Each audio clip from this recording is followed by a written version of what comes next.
Here's another piece of unfinished business or another leftover that I've been talking about. And first, I want to say that not all of these are things that I haven't talked about before. Sometimes they're things that I've talked about a lot, but they are always on my mind because they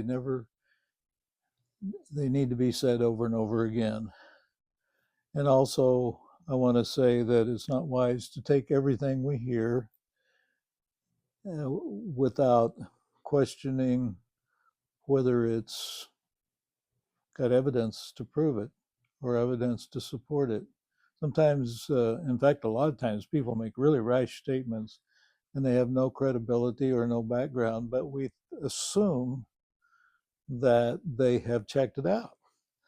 And in many cases, they haven't done their homework. So tonight I want to ask a question about that I think we all need to think about, and that is whether Christianity is a religion or a relationship. Now we often hear people say that statement that Christianity is not a religion, it's a relationship. And there are a lot of people that don't believe that. But for those who do, I think it's important that we ask, what do they mean by that? What do we mean by that when we believe that Christianity is a relationship, not a religion? I've noticed that for many years, I've observed people saying those words, Christianity is a relationship. It's not a religion. And then they turn right around and make it into a religion. They start listing basic requirements, both things that have to be done and things that can't be done to make a person a Christian. And they forget what they just said. Now, don't get ahead of me. I'm not suggesting that there are no morals or standards or requirements that are associated with being a follower of Christ. But there's a vast difference between the reasons behind a religion and the reasons behind a relationship.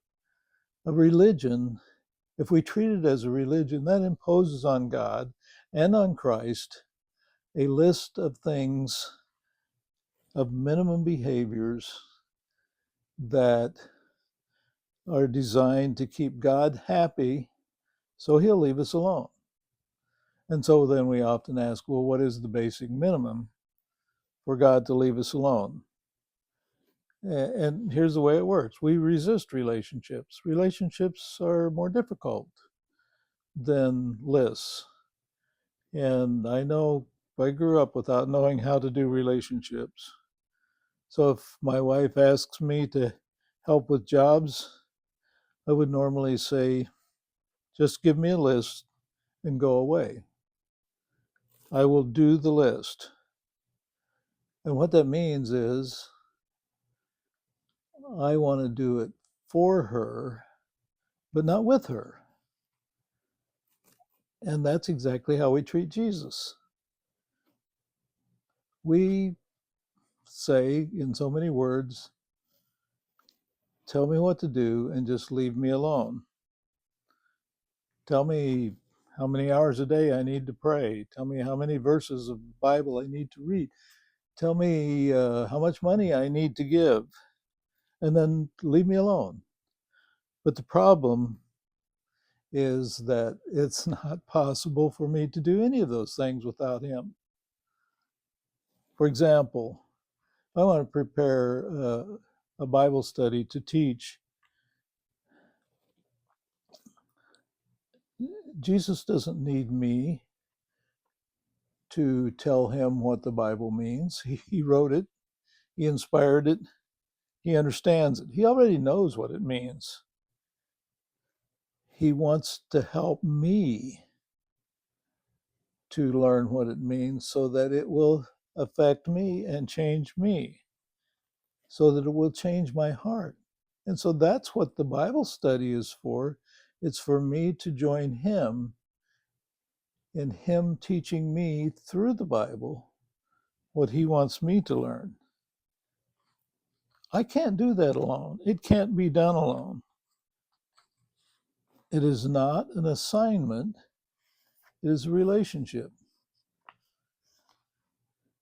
So Christianity as a relationship is lived out daily in union with Jesus Christ. And that's the only way to develop as a Christian, to live it out in union with Jesus Christ, joining Him. It's not a to-do list. It's not an assignment, but it's a loving devotion to Him as a person. When He says things like, if you love me, you will keep my commandments, He's not giving us a list of rules. He's just teaching us what real love and devotion is. It chooses to please the one that we love, to please the needs and the desires of the one that we love.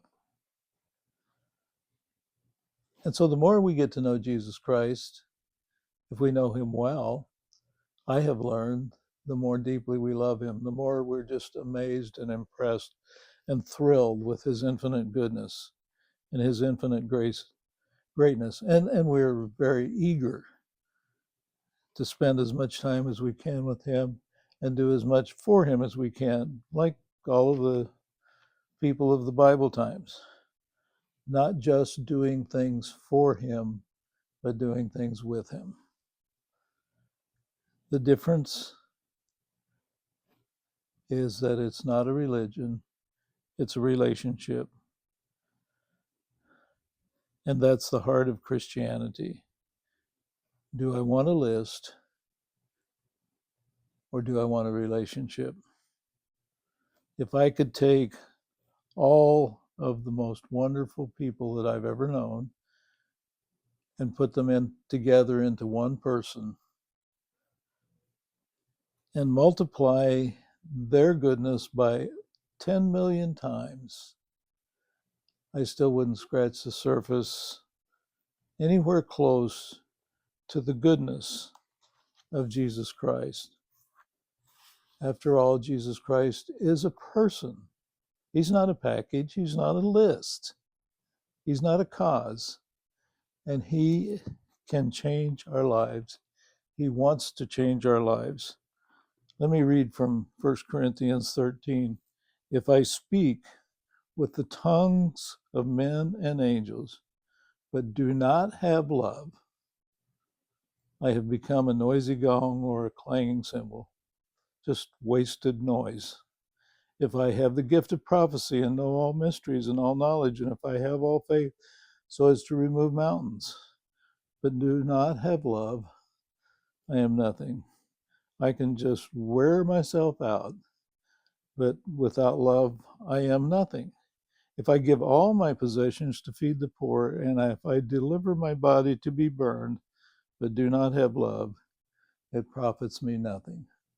I can have a religion that is empty and busy, or I can have a relationship that is devoted to Jesus Christ with the love that we grow for Him, and I can become like Him, and that's it.